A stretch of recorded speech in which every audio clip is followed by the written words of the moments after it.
do some of the presentation. And we have Angela here with us this evening, who's sitting up the corner. She's very poorly. Oh dear. But thank you for making the effort to come along, Angela. We'll try not to collar you too much. I'm sure Sean will come. Anyway, right. Emergency evacuation. Okay, we go. Emergency evacuation. Should we be required to evacuate the building, would you please leave the building via the nearest available exit? Maybe the one here just behind Terry. There is one fire exit in the room. You will need to evacuate the room, so do so by the glass door to the external fire escape staircase. Please hold on to both handrails in case the stairs are wet or slippery. If anyone is unable to attend, unable to use the stairs, would you please allow others to exit the room before they go down the fire escape where they can be given assistance. Assembly point will be in the public car park to the side of the civic suite, which is back to our right here. Please do not delay your evacuation to collect any belongings. Please do not return the building until permission to do so is given by council staff.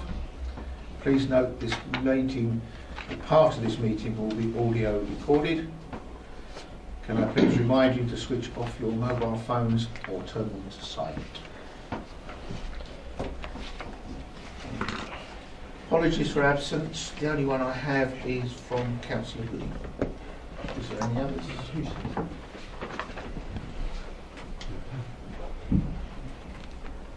Okay. Substitute members, I don't think we have any. Who are you substituting for, Chris? Craig. So he's given his apologies, is he? I assume so. Yeah, I've not received them, so I wondered if you were giving him on his behalf if you were substituting. No, I believe Sonia's got them. All right. Okay. Thank you. Non-members attending? So there's only two. And Dave, you're a non-member. Okay, so there's three non-members. Okay, minutes of the meeting held on the 14th of November 2018. Is everybody happy that I sign them as a member of record? Agreed. Excuse me, Chairman. Can I just raise a point of order on those minutes? When we had our meeting last time, it was minuted that we didn't agree the proposals, we noted the proposals. So I'm quite surprised at the degree of publication that has gone on when the council hasn't actually approved anything yet. We've got Facebook's posts, we've got Twitter, we've got Echo, and I'm rather concerned that the wishes of this committee have been bypassed. Okay. All I can do at this stage is to note that down. If you think that's good enough. That's all I can do at this stage. Will you take it further? I'll certainly ask the questions. Michelle's made a note of it, and I'll certainly ask the questions. It does beg the question as to how much jurisdiction we have over what actually is publicised. Okay. Right, make a note of that. Shall we take that job? That's all we can do at this stage. Thank you. We don't have anybody from legal here to answer the question. Okay, declarations of interest. Okay, there are none. Okay, just before we go on to the main item of the evening, item 6, I just wanted to say one or two bits and pieces. First of all, I wanted to thank the working party and the officers for all the work that they've put into this. They spent many hours here. I sat in on one or two of the meetings with George. They've worked many hours, both here and behind the scenes, to produce this report that they're recommending to us. So really wanted to congratulate them on the effort and the amount of work that they put in to doing that. With regards to the meeting itself, the first part of the meeting will be public meeting and will be recorded. when it comes to discussing the finances and the finer points of the finances and stuff, we will be going into private and confidential. When it then comes to the recommendations, as they're part of the public document, we will come out of P&C and go back into public hearing, and recording will be switched on back on at that point. Okay, is everybody happy and clear with that? And just to remind members, we are here this evening to discuss, debate this, and we will be making a recommendation to full council. I'm sure there's going to be lots of questions. There have been lots of questions being sent in, which officers will answer. But to start the ball rolling, we'll limit everybody to just a couple of questions so we can get round everybody. And then if there's more time and people want to ask more, we'll come back to people after that point. Is everybody happy with that? Yeah. Okay. Moving on to item 6, which is the outline business case of the asset delivery programme. I believe, George, you want to start the ball rolling. Yes, Chairman, the asset delivery programme represents a significant opportunity for this authority to realise the objectives of the Council's ambitious asset strategy. I'm pleased as Portfolio for Enterprise to present the outline business case for this programme. It has been an excellent example of officers and members working together on a complex and critical project in order to bring forward clear proposals to deliver the Council's objectives. The ABC is a product of the Council's asset strategy. The strategy has a clear vision to reduce future running costs associated with the Council's assets, generate capital receipts to help fund future investment, bring forward an optimised asset base that is fit for purpose, and finally to enable quality service delivery for residents and visitors through a sustained programme of transformation. Now, members, the report summarises the OBC, sets out next steps in order to progress to a final business case. The proposed programme as set out in the OBC is planned to be highly integrated set of projects to redevelop the Council's key strategic assets. The programme is anticipated to reduce future running costs, therefore support delivery of the Council's medium-term financial strategy, as well as supporting the wider transformational objectives. At this point, I'd like to, which the Chairman's already reiterated, I received questions from members this week. Those questions have been passed on to the officers to be answered through the course of this debate. Now, before a presentation of the summary of the OBC, I would like to invite the member working party to say a few words outlining their involvement within the project. Okay, Chairman. To be honest, members and officers, there's not much more to say than we said at the last meeting. I think we've worked as a group with officers and consultants in an effort to produce a proposal that we feel is the most acceptable one that would be offered by members and residents as to the way forward. I think there have been occasions where our views have substantially changed some of the ideas and views that both officers and consultants were initially projecting. And to that effort, as I say, we have tried to ask the questions and give the views that we feel that you as fellow members and residents would ask if you were at those meetings. We have also made it very clear that we feel that a working party should be heavily involved in the future negotiations, mainly because we wouldn't like the officers and consultants and project managers or whatever to spend weeks and weeks of work only to come back to us and find that they've wasted their time because we say no. Early intervention could have been a much better thing. We've also made it very clear that although we've all enjoyed doing what we've done, we don't feel that it's necessarily going to be for us to carry on in future, and we may need other people with different skill sets to become involved in the project. If that be the case, so be it. We feel that we will have done our job as far as we can. So unless any of my colleagues have got anything further to say, I think that's pretty much it, Chairman. I would just like to thank officers for all of the very hard work making our job relatively straightforward and easy. Thank you.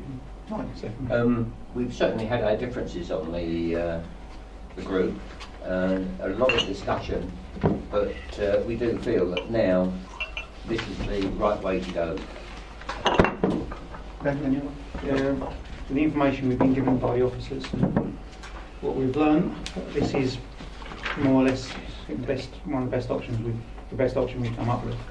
Again, I'd like to thank all the officers and the other members of the working party for all the effort they put into this. Once again, I thank you guys for all your work that you've put into it. Okay, and we move on to the Lee. I think the floor is yours. Thank you. Good evening, everybody. My name is Lee Summersgill. I work for a company called Gleeds. So we've been working with the council basically to develop the outline business case. And it's probably worth me just sort of mentioning who Gleeds are a little bit for people who haven't heard of Gleeds. So we're a sort of international consultancy. Half of our business is abroad, half in the UK. We employ about 1,200 people. So we're largely project management, quantity surveying and an advisory business. So the bit of the business that I look after, we advise local authority and other public sector clients really on how to develop business cases, financially structure projects and then procure those projects. So elements of the public sector we're involved with a business case on the development of a new hospital in Jersey, the refurbishment of Parliament. We do a lot of work with the NHS. We've worked with Hull City Council, Milton Keynes, South Shields, Wolverhampton, Harrogate. We've just developed a new civic office form. So we've got a lot of our business is grounded really in local authority type work. So we've been working with the council and the team since last year, really to put this outline business case together. And I'm just going to go through really summarising the business case and the process that we followed really. So the process that we follow is called... Hey, just before you go on, Sean, could you turn those couple of lights off that end? Just make it a little easier for us to see down. Lovely, thank you. Sorry, right one, two, well done. Sure. Is that Yeah. happy with that? Or? Yeah. That's fine. That's it. Perfect. Excellent. So the process we follow is what's known as the Treasury 5 cases model. So a number of years ago, Treasury came out with pretty much a defined process that public sector should use to basically build a business case and to get that robustness in the business case. So we follow that model, what's called the 5 cases. And the 5 cases are the strategic case, economic case, commercial case, financial case and management case. So the first case we looked at is that strategic case. So really the aim of the strategic case is to check that the project that you're going to adopt is really grounded in the council's core strategies. So it's about why are you doing a project, does it fit within your own corporate objectives. So really what we looked at, so the sites are up there, so the sites we were considering were 3 to 15 South Street, 19 and 57 South Street, the Mill Art and Events Centre, the Freight House and the Civic Suite, obviously where I'm at now. And we looked at obviously that a lot of the council's core strategies and then checked that the project was grounded in those and looked at really one of the key objectives for the council was that reduction in long-term revenue costs. So the same as every other local authority with an eye on reducing revenue costs and looking really at that long-term financial health of the council. From the capital side, referring back to the asset strategy, so the council has an objective in that strategy of really utilising capital receipts from disposals and investing that back in the council to improve services and to reduce that long-term revenue spend. And it's worth pointing out there that disposal, so the word disposal that we use, we do mean the council disposing of the sites, so we'll come onto the sites likely for residential or commercial use with the council then retaining some element of community use where required. So we'll come on to it on a site-by-site basis, but the disposal is disposal to a third party for them to develop, likely for residential or commercial uses. There's some options in there around the council could return a freehold of the site or look at sort of long leasehold options as well, so we've looked at those. And we've also looked at, and not being too aggressive with this, and we'll come on to it in the financials, opportunities for the council to generate revenue from some of these sites. So where we're looking at the development of a new council chamber, new council facilities, can we generate third-party revenue? And we've been very prudent on that, so the business case isn't built on that, but there's opportunities for the council to generate revenue. Again, linked to the council's sort of economic plans, really it's about improving the local area as well and generating, if you like, economic growth and economic development within the neighbourhoods where the development is. And that last point there, really what we're looking at is the council coming out of this with a new form of civic accommodation that really meets the needs of members and meets the needs of a modern council really, and helps you deliver on different ways of working, more modern and flexible ways of working. So we've grounded the business case in those strategic priorities. The next case we look at is the economic case. The economic case really is built on the identification of options. So what is the project? What options have we got around those options to deliver the project? And then really we then score those options from a qualitative and quantitative point of view. So this is really where the working group came in, where the working group were challenging us on which options we should consider, whether options should be in or out, and then the working group were involved in the scoring of those options. So just to run through the options, option one is a do minimum option. So sometimes people talk about a do nothing option. You haven't really got a do nothing option, so it's a do minimum option. You would still, under a do minimum option, you would have to refurb your existing estate. So you'd have to spend money on the existing estate that you've got to bring it up to a standard and to maintain that standard. So the do minimum option would see you refurb all of your existing buildings. You would still dispose of 19 and 57 South Street. The Mill Arts and Event Centre would continue to operate as a leisure asset. Same for the Freight House, and you would refurb this building. Option two is an option to consolidate your council operation at the Freight House. So 3 to 50, so everything in South Street will be disposed of, so 3 to 15, 19 and 57. You dispose of the Mill Arts and Event Centre, but retain some community use there. So retain some element on the ground floor for community use. You would refurb the Freight House and put a new build on the side of the Freight House, really to consolidate a members' chamber there at the Freight and a council HQ. Civic Suite, so this would be disposed third party. And then option three, similar to two, but you would consolidate on the Mill Arts and Event Centre site. So everything again in South Street would be disposed of. You would consolidate your operation on the mill, so you'd rebuild the mill and build a council chamber and council HQ there. The Freight House would continue to operate as a leisure asset. So those were the three options that we looked at. And what we do is we score those options for a quality score across a range of criteria, and we then evaluate the financial impact of those options. And that financial impact is a 30-year cash flow. So what Treasury guidance tells you to do is to do long-term financial analysis, probably anywhere between 25 and 35 years. So we do a 30-year cash flow, capital and revenue, and we do what's called net present value. So we bring those cash flows back, those long-term cash flows back and discount them to today's value, so they're all comparable. So we use the quality score and the financial cost to get what's called a cost benefit point. So you divide one by the other and you rank them. So the best ranking option, the lowest cost option, is that option 2 to consolidate on the Freight House. So that has what we call a cost per benefit point of 46,491.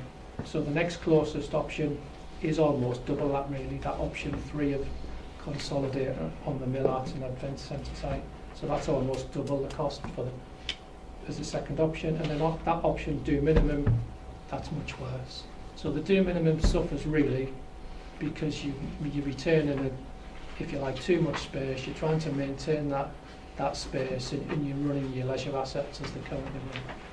So in terms of ranking of options, it was quite clear, to be honest, which option ranked ahead of the others. Sometimes we do these for different projects. We might end up with over 10 different options and sub-options, and they're quite close. On this one, there's a lot of daylight between the options. Just in terms of the next case that we look at, this is the commercial case. So really this looks at, can the project be delivered? So how would you deliver this project? How would you take it forward? And what sort of programme would you deliver? How would you structure the programme really to deliver your outcomes? So what would the recommendation on the commercial case is that option of developing a new council HQ on the Freight House site.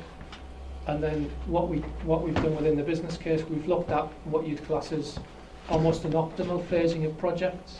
So obviously you've got an issue here where you will be decanting out of South Street. So we need to, if you like, develop something ahead of you decanting out of South Street, so you've got a new HQ to go into. So we've built a programme around you decanting out of certain sites, moving into a new site, and then disposing of that site, and all the time being mindful of the impact on the community and trying to keep those community uses in the assets where you've currently got them, which is in the Freight House and the Ned. The approach as well is trying to maximise the benefit from the sites and then using that capital in line with your asset strategy to basically invest that capital back into re-providing your new council HQ basically. So we've been careful in how we've structured that programme to try and get the money flowing as efficiently as possible. In terms of the financial case, so the financial case has two elements. So this really is, this is all about, is it affordable and how is it going to be funded? And there's two elements of any financial analysis. There's a capital piece and there's a revenue piece. So that capital piece basically looks at the cost being the provision of your new council HQ, and how you're going to fund that. You're going to fund that largely with capital receipts. And you can see there's still a net requirement from the council. So there's still a net requirement of about 600k, but the peak net requirement is about 1.4 million. So the receipts are coming in slightly later than you actually need them. So we need to build a new HQ, then dispose of some sites, and then almost refund yourselves. So there's a peak investment by the council of about 1.4, 1.5, and then a net overall requirement of just over 600,000. So options for the council around funding that would be existing council reserves or long-term council borrowing. So you've got options on how you fund that capital gap. We then look at it in terms of a revenue cost to the council and compare that to that, what you would class as that base option or that do minimum option. So that do minimum option, it would run along, and you can see there it has a total, if you like, a total 30-year cost of about 16.4 million compared to the preferred scheme of about 7.6 million. That's the 30-year cost. It's probably more important on that annual basis of when the cash flows calm down and the project's completed. The council's around about £300,000 per year better off doing that option, the investment option, compared to that do minimum option. And those savings are largely linked to not running leisure operations as they are on the current basis, and not maintaining, if you like, an oversized estate. So it's a smaller estate, maintained to industry standards, so against industry benchmarks, but you're maintaining a smaller estate and you're not having to invest in those backlog repairs and that, basically that catch up to bring your estate up to a level. So it is, there's the potential to generate significant revenue savings against that base option. The last case we look at is the management case. So there's a few elements of this. The first piece of the management case we looked at is a governance structure. So it's a governance structure for how you procure this project and how you make key decisions. So the structure it builds on your existing governance model. So when we sort of procure these projects for local authorities, we try and work with them to put a governance structure in that does sit within what already exists. So it's too difficult and it shouldn't require any changes to your existing structures. but we try and get a structure as well that still allows the officers to make decisions during the procurement process, but always have the checks and balances in place that the council needs, and always coming back to full council or cabinet or the equivalent for those big decisions, those big sign-off decisions. And really what that relies on is the senior responsible officer there in the centre, a new programme board there to the left, so the programme board making key decisions during the procurement, but not being a sort of acting as a check and balance really to the project team, to people who are running the procurement. You've got the project director and the project team there to the right, so that's your day-to-day dealings with the procurement, meeting the developers, asking all the questions, probing the developers and appraising the bids. Still working member party, so all the input that they've given us today has been fantastic, really challenged us on all of the options in the meetings, refining and scoring those options. So they play an important role, if you like, driving that project director and the project team. And then still at that top level there is still a senior decision making board, so this board and full council still making those overall big decisions on who goes through, who is the winner of the procurement, signing off the scoring, that sort of thing. And over the page I've just set out, if you like, some of the project gateways. So where we're at now, approval of OBC obviously goes to full council where we currently are. Approval of project docs and evaluation reward is that senior responsible officer, but then the approval will then go to the investment board. So we move through the procurement of issuing the ODU, which is the formal notice to start the procurement. We run a pre-QQ exercise, which is to sort of, if you like, narrow the field of bidders and start to put so many bidders through to the formal process to submit detailed bids, and then the senior responsible officer will be involved in that and sign off making that decision to make the final tender request. But that overall approval, I think the point there is we don't award anything and we don't move to agree the decision until it goes to investment board and then full council. So all the checks and balances are in place throughout, and all the major decisions are still made at senior level. The last piece we want to just touch on the management case is this sort of skills and capacity point, and it's, I suppose, from working with the council, there's limited capacity within the existing team to take a project forward of this size, and it's perfectly normal for authorities to come to people like us and other advisors to basically help through a chunk of work to procure it. So you get the skills that you need, you get them for a period of time, you don't go out to the market and recruit people that you then have to, if you like, you wouldn't need them in 12 months' time. So the council's using people like ourselves and legal advisors and design advice to basically bring that expertise that can be ramped up and switched down, which is a much more efficient process than going into the market and trying to recruit people, really. So it's a lower cost overall, it's a flexible level of resource, and really it's giving you the skills as and when you need them through that procurement process. So it is common for authorities to take that approach. And just, I know there's a lot of information there, but just to sort of summarise those 5 cases and where we've been through over the last few months with the business case, we've had, as I said, very strong input from the member working party. We've gone through a number of options and robustly scored and appraised those options. So we've turned that into an integrated development programme, really in line with that asset strategy to try and reinvest capital when it's available, and tries to use your own resources where possible, all the time looking at that long-term reduction in revenue cost and trying to protect the council's long-term financial position. Again, then linking with your economic strategies of regenerating where possible and having as much impact on those town centres as we can. And what we've put together is what we would call, and we've set it out. It's an aggressive procurement timetable.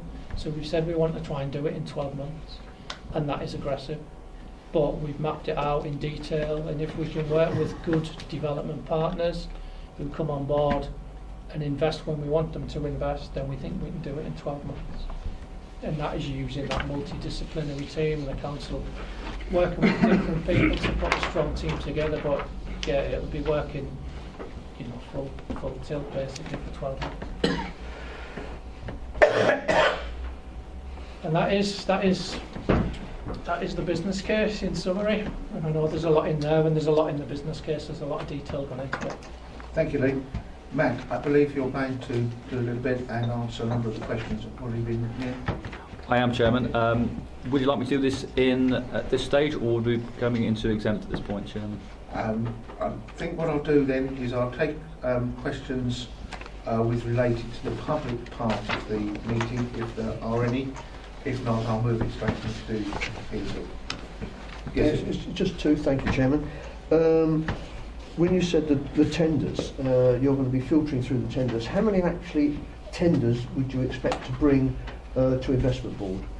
Usually, I mean, it's different for every project. So that PQQ stage, what's called the pre-qualification questionnaire, sometimes we can get as many as 20 or 30, and some people bid who don't really understand the project.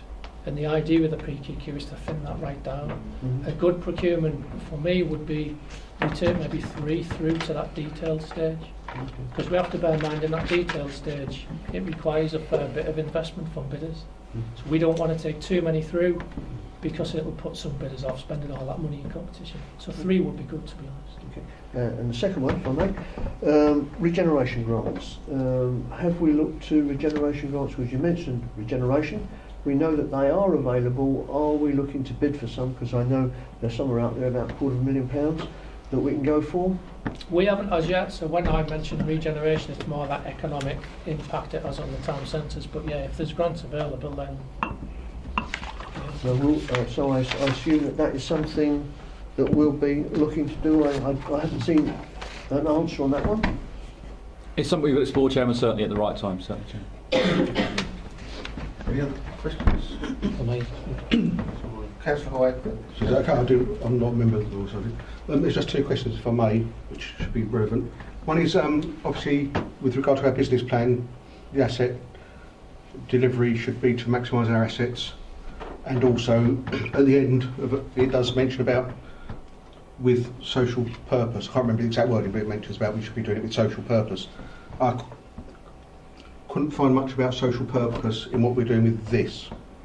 So, and that concerns me in that we're supposed to be maximising our assets in regard to social purpose, which I could take as being building social housing, for instance. It might be taken by other people other ways. So that's one of the concerns. The other concern is the one I raised at the last meeting, and I take on board the comments which you made. I think Councillor Cutmore made them eloquently, which is around the fact that our working practices would be improved with a new building. And that could make things more efficient. I do understand that, but we keep making I keep seeing the figures here of 300,000. I see £330,000 based on the £330,000 saving per year, based on the fact that our running costs of the existing asset portfolio would rise. The annual running cost would rise to 588,000. The point I'd like to make is that we could make £267,000 worth of annual savings just by selling the freight house and the mill hall. So I just as everyone's been concerned about the fact we're putting this for £300,000 plus front of one of the reasons for doing this, whereas we could say virtually the same, if not the same, by just selling 2 of the properties. And I take on board the fact that it's not doing other items within it, but I think when we're trying to make the fact about the saving is 300,000, that we're failing to point out that just by selling 2 properties and leaving everything else the same would make the same saving virtually. That was all. Matt, do you want to comment on that? Chairman, if I'll comment on the first couple of points, and Naomi or Lee may want to come in on the second point. In terms of the social aspect, social focus, thank you. In terms of the appraisals have been based on a policy compliant basis in terms of affordable housing, so it's been based at that level. In terms of the facilities themselves, in terms of leisure facilities, it's a view to improve those facilities, so newer, high quality facilities for residents to use, a better chamber space, flexible space, horrible space. There's about improved facilities, and we've tried to pull it out of the business plan. Councillor Cutmore was next. Thank you. Just one point, if I may, Chairman, and then a clarification on something. As far as the projects are concerned, we would meet all costs, etc., from existing funds, and we're not envisaging any borrowing. Can you just clarify that for me? Do you want to comment on that? Yeah, so the OBC sets out, well actually I don't know, we are still located in European. We're still in public session. Yeah, that's fine, that overall there would be a net cost based on our current assumptions of around £600,000 to fund the programme. And as mentioned in the presentation, there would be the cash flows realised from the receipts of the asset might not necessarily be before we've actually had to spend the money to invest in the new buildings. However, that would be a short flow cash requirement, and as we said, we could either do some short-term borrowing or use our reserves, and we've got sufficient reserves in place at the moment to bridge that gap.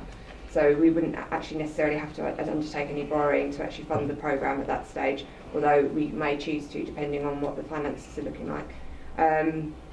But yeah, there would be a net overall cost of £600,000, but as we said, we could fund that from our reserves currently, so it wouldn't be a requirement for borrowing. But if we chose to, we could choose to borrow instead of using our reserves, but that decision would be made at the relevant point in time. Good. I'll continue, Chairman. Yeah, I'm just looking, and it's been reminded to me about the Local Government Act 1972, which is the General Disposal Consent England 2003. And it talks about disposal, and it says the local authority considers that the purpose for which the land is to be disposed is likely to contribute to the achievement of any one or more of the following objects in respect to the whole or part of its area, or all or any persons resident and present in the area. And the first one is the promotion or improvement of economic well-being. The second is promotion or improvement of social well-being, and third is promotion and improvement of environmental well-being.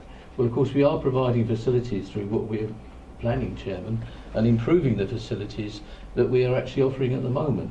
So I think that the social side of what we're doing, I think, is self-evident in what we see in front of us. Thank you, Chairman. And Chairman, if I may just come back on Councillor Cutmore's point, the Council also, of course, has an adopted disposal framework, which actually refers to that very act that Councillor Cutmore was referring to. It sets out the framework for doing that, agreed by Executive recently. Councillor Isaac, do you want to comment on that point? No. Okay. Then I'll take Councillor Lees as the next question and I'll come back to you. Thank you, Chairman. In the light of the severe shortage of council-owned and controlled housing and the rise of homelessness, reading the report, stop me if you think I'm actually encroaching on the exempt, because it's a bit of a borderline. There is consideration that has been given to this, but it's been dismissed immediately because of the issue of the possibility of option to buy. The figures on council properties, council-owned homes, and development of council-owned homes in an article that was in the New Statesman recently, up until the 80s, governments of all colours were developing council houses to the tune of around about 240,000 a year. Last year it was 6,000, and then we wonder why we've got a homelessness problem. We have a chance here to actually address that issue. Yes, I know that we do have the problem of the headache of possible a right to buy, but do we use that as a reason for actually passing off the chance to produce social homes, social housing, all the time? Because it's very easy to. And we are not contributing then to the social needs of the area by missing an opportunity here. Matt, did you want to comment on that? Chairman, I can start, and colleagues may wish to come as well. I mean, in terms of the housing stock question, I mean, the short, simple answer would be, as members be aware, we don't have a housing revenue account. Therefore, we couldn't hold housing stock in that way. We'd have to look at a different model, which would be wholly outside the council's current operations or experience. In terms of the financing of that would probably again go beyond and potentially above something that would be recommended. Naomi may wish to come in terms of the scale and size of that sort of development. Naomi, may you wish to comment?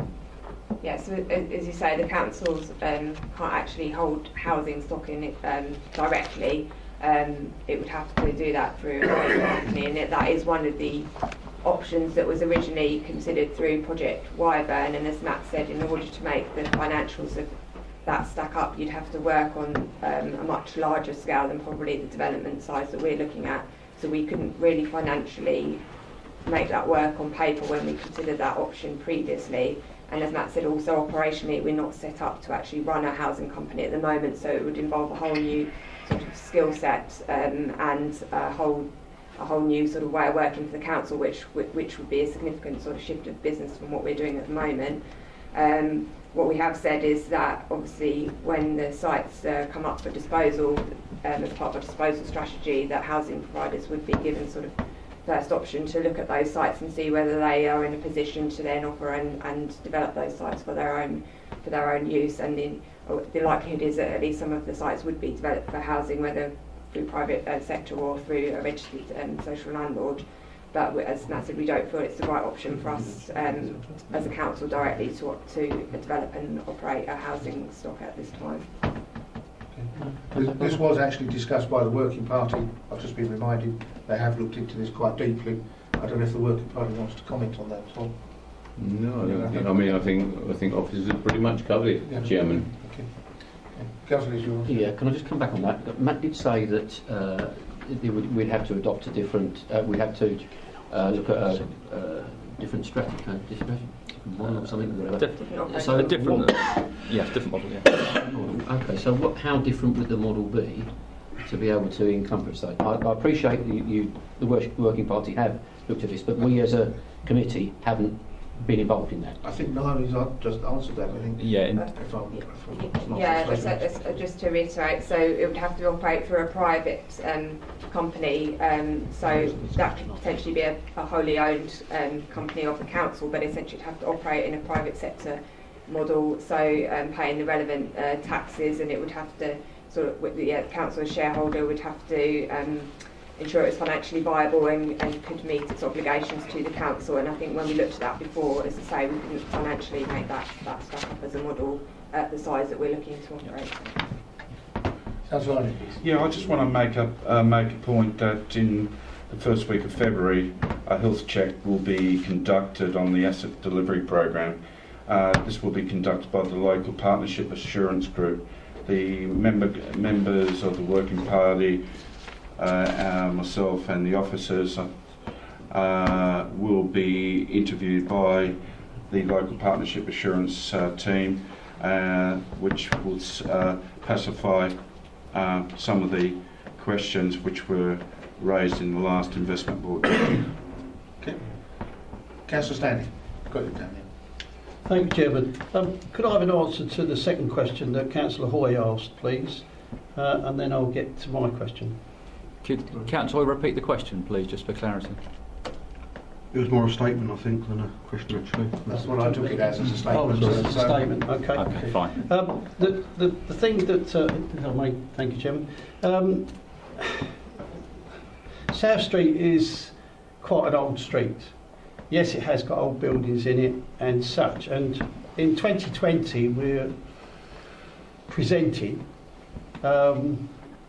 delivering an exercise that will encompass that street as well, as it's quite an old one, and it's something which is of interest to the whole community. There's already been noted that the Wyvern project didn't come to fruition for one reason or another, and yet we spent an awful lot of money on that. How do we know that the risk that we're taking, or developers that are coming in, will meet that risk? We're always saying that we want an AA++++ as far as we can do when we do risk management. What is the risk management of this, which hasn't been, I haven't seen it in the notes anywhere from the official tables that we've had from Glebe and what have you. What is the risk management on that? And the amount of money of 625k that we would have to put up If I remember rightly, you can correct me on this, but I thought the IT was only half that amount, and yet it's gone to 680,000, which I have doubts that this 625 will be the last number that we're dealing with. It could be a lot more than what we actually anticipate. Thereby, their funds will be going down drastically. The other thing is that, is it the maintenance that hasn't been done over the years that the council have had these properties, that they're in such disrepair that they need to be knocked down, or whatever the case is, to be sold? And if that's the case, what savings have we made if we haven't worked on them as a... we must have an officer that does building surveying, and we must have somebody that gives us ideas over the year, per year, of what we have to spend to keep them up to scratch.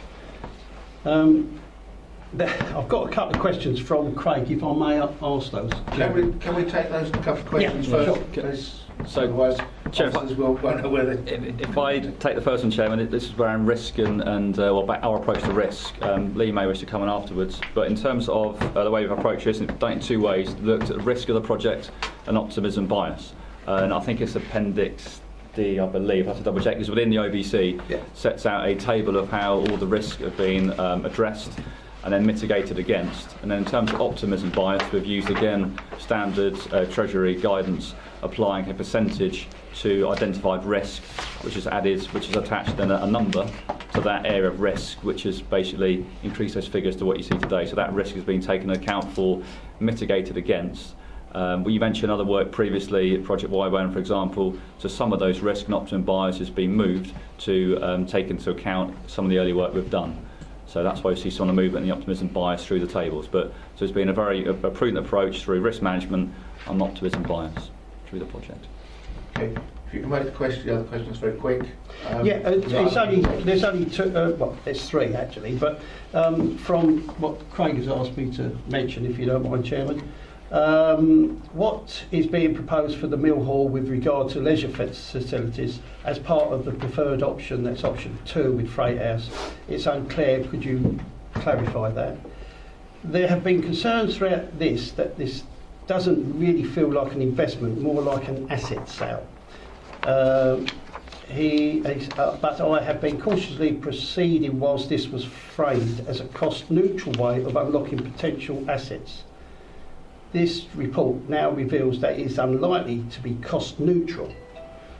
Now, along with the sale of the 4 RDC sites, and the last question is, considering the demands of this programme are statistically greater than previously attempted by the Council, 1 page 6.25, the cost will be the loss of 4 sites and potentially 625,000 in funds. Is the recommended solution proportionate to the problem? Chair, if I take the first question regarding the Mill Arch Event Centre site, the report, paragraph 9.4, sets out the plan for that site. As we said, it's about redeveloping the site, but retaining a suitable proportion on the ground floor for community uses. So we're building that in, and again, that's some of the challenge we've had with the working party about how to get that offer right at that site in terms of the community. And in terms of questions, Naomi may wish to come in on the... I think we may have answered some of these in terms of finances, but happy to... I think we may have covered that, Chairman. In terms of the proportionality of the cost, you're right that at the moment we're showing a net cost of £600,000, as you say. That builds in all the relevant risks and the optimism bias numbers, so that could change. That's sort of the most prudent assumption we've got to work with at the moment. That is the net capital cost, but what we've also said is that on a net present value basis, this offers the best long-term value for the council, as Lee said, because we can generate a reduction in our future costs of around £300,000 a year. So it's not just about how much the net capital cost is of creating the new asset. It's actually about ensuring the financial sustainability of the council into the longer term as well. So that's why we feel it's the best value option for the council. Okay. Yeah, just from, I suppose when we look at the financial impact for the council, there is a capital funding gap. In terms of when we look at that revenue position, the council do have options about using capital reserves or using borrowing when we look at the revenue position, we assume that you'll borrow it. It's just the standard way that we would look at it. So we build in the revenue cost of you servicing that debt. So really, I know you guys sort of, you look at capital and revenue, the main driver when we look at these projects is that long-term revenue survey, and that's where generally the pressure is on local authorities. So it's, can you invest some capital, either reserves or borrowing, and what return do you get on that investment? And really that return, what we're showing there against the due minimum, is about 300k a year. If you looked at it from a payback point of view, it's 2 years. So in 2 years you'll get the 600k investment back. But this is, long-term type stuff. So that's how we generally would look at it. Councillor Barrett, did you want to come in? Yeah, I think so. I mean, this issue regarding community space was one of the big concerns we had at the Mill Hall. I think we've made it very, very clear that we obviously understand that there's got to be a community hub, a point of contact with Rochford District Council. We believe, and this, we can only go to a certain point here, but we've made it very clear that in future we've got to look at having RABs there, citizens' advice, any other aspect that we feel would be appropriate. We don't know what's going to come down the road. We don't know if county may approach us to get involved in certain aspects, but the flexibility of the space is such now, as has been explained to us, that you can make these areas as large or as small as you actually want them. And this is where we've said that you may need to bring other people in with different skill sets who know or have a better understanding of what the community, different play area, play groups or whatever, what they will need, how you could use your flexibility to do this. So this is one of the very areas that we've been quite strongly stated to both officers and consultants that this is why you need the work group involved.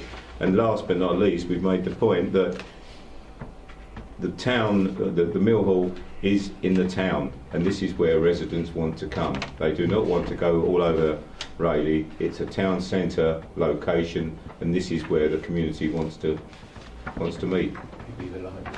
Well, I say that's county issues with county. We all know what some of their ideas are at the moment.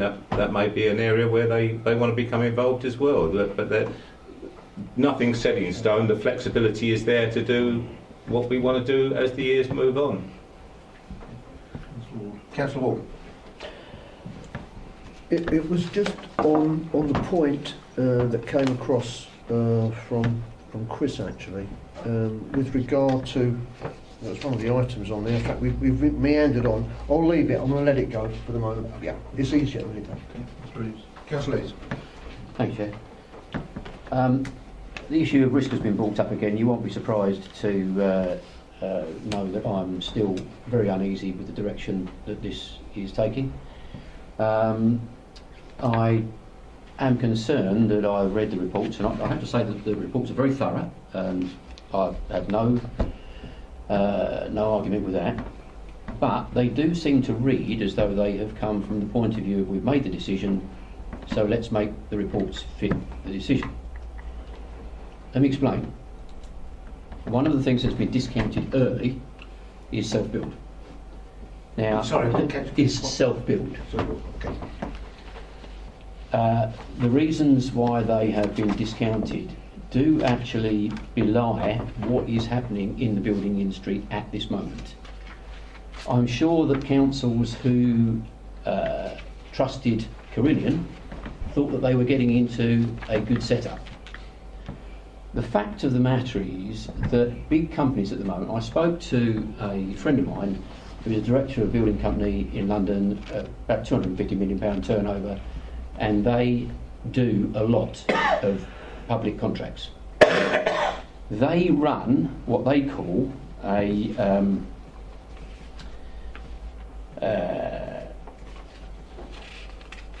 distressed contractors list.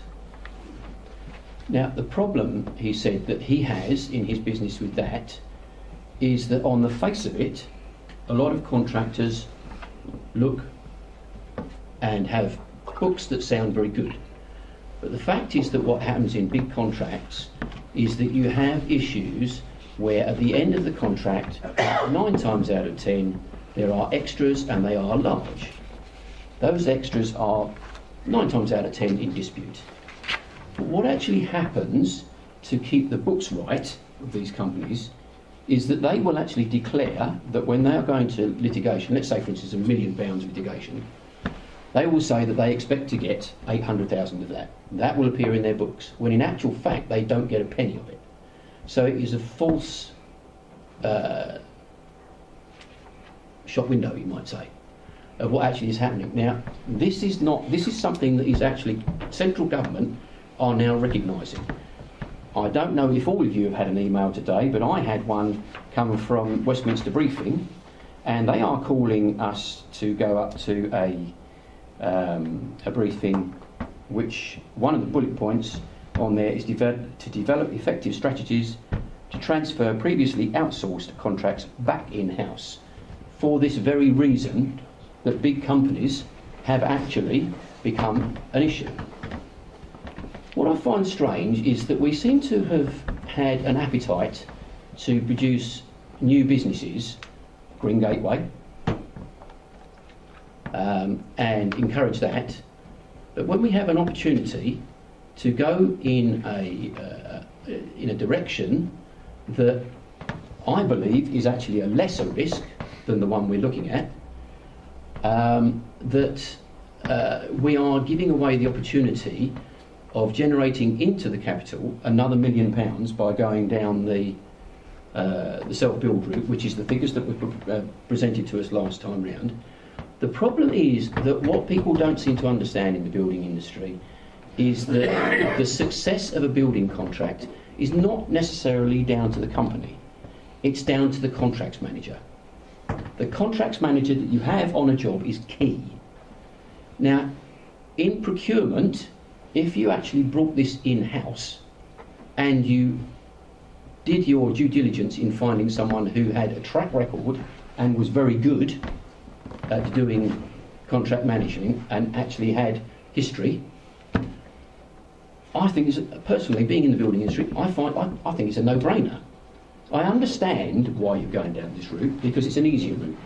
Okay, sorry, can you get to your question, please? Right, the question is, why are we going down this route and ignoring completely the self-build?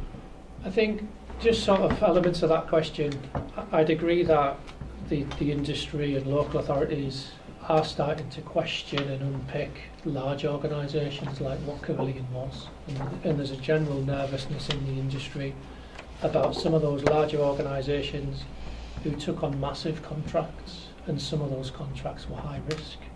So things like Liverpool Hospital and some of the other projects that impacted Carillion. And there's a nervousness definitely in the public sector around awarding long-term outsourcing contracts. So these long-term outsourcing FM contracts and construction contracts that Carillion and some of the others were doing. So that, I agree, that nervousness is there. There's a nervousness with the financial statements that they've produced in that time, partly, I think. And just that nervousness in the industry is there. And I think all we can do to assess that really is, as part of that PQQ process, we do review their financial statements and we assess how much cash they've got in the bank, the projects they've delivered and their track record. I wouldn't expect we would be dealing with organisations the size of some of the ones we've mentioned on this, like the likes of a Carillion, I suppose. I think there'll be smaller organisations. The issue about self-build, generally, I mean, we do speak to local authorities who are what you would call self-building and taking direct development risk. But those are generally, they're probably a bit larger than yourselves. They've built up a bit of a track record in it. And I think the issue with self-build on this partly is there's development risk there in terms of sales risk at the end. So you would be really self-developing residential units on some of the sites and then marketing and selling those residential units. And that is quite a specialism. And the reason that the financials are differential between you doing it and a developer is in the financial analysis. We've assumed the developer wants to take 15-20% profit out of it, which is commensurate to that level of risk they're taking. And I just think from our point of view, working with yourselves and the size of the authority, that would be a big risk for the authority to self-build those developments out and then take, if you like, demand risk and sales risk at the end of that development. It would certainly delay the capital receipts coming in and cross-funding the construction of your new civic. And it, I mean, from our point of view, we would class it as high risk for an authority of your size, to be honest. Yeah. Councillor Hookley. Thank you, Chairman. My question relates around facilities and services over the project period. Now, it would seem that there's a strong likelihood that facilities and services to our residents may be limited, restricted, diminished potentially during the project period, but maybe continuing afterwards as well because of a lack of sort of facilities that may be available, or it gives the council the opportunity to reduce those facilities if it chooses to do so as part of cutbacks. Has there been any detailed planning as to what is going to fill the spaces of where there's going to be changes or to where the assets are going to be disposed of and what's going to happen in their stead, and in that regard to those facilities and services that they provide. So, Chairman, the outline business case, the exempt report sets that out in some detail in terms of what the spaces are looking like. But again, through a competitive dialogue process, as Councillor Sperring referred to, that would be tested and explored. So those options will still be tested through that process. But the outline business case does set out in some detail. Okay. Right. If we don't have any other questions under this particular section, shall we go through the questions which were presented? I need to go into P&C first. Okay. So on that basis. Okay. Chairman, if I may, I believe we've probably answered most of those questions. As we've taken the earlier questions in that session, I believe we can answer those questions now if members don't feel we've answered them clearly. We've responded to most of them, I believe. If we'd like to respond to those, I think we can do that now. Okay. Take your advice. Chairman, are we in P&C now? No, we're not. No, not okay. Okay. There were just a couple of other questions that I actually had. When it comes to the self-build, were there any projects that you'd actually looked at to compare to see whether it was worth our while going down that road, and what evidence do you have of those projects? I could give some examples, but probably in P&C. Yeah. Okay. We need to go to Fine, that one. Okay. Is there anything else? Okay, so we'll move forward to the P&C then. Okay. Just to read the exclusion resolution. To the public, the following report contains exempt information and would therefore ask you to now leave the meeting. It is hereby resolved that under section 100A(4) the Local Government Act 1972, the public will be excluded from the meeting for the following item of business on the grounds that it involves the likely disclosure of exempt information as defined in paragraph 3 of part 1 of Schedule 12A of the Act. Okay, just for the benefit of the tape, we've moved back into public area. Just to remind, only the members of the investment board that can vote at this particular point. Okay, I'll take the recommendations individually, and they all come under the heading. It's proposed that the board resolves to recommend to full council that the outline business case for the asset delivery programme and the exempt appendix to the report be approved and published with appropriate redaction. Is everybody, those in favour, please? Any against?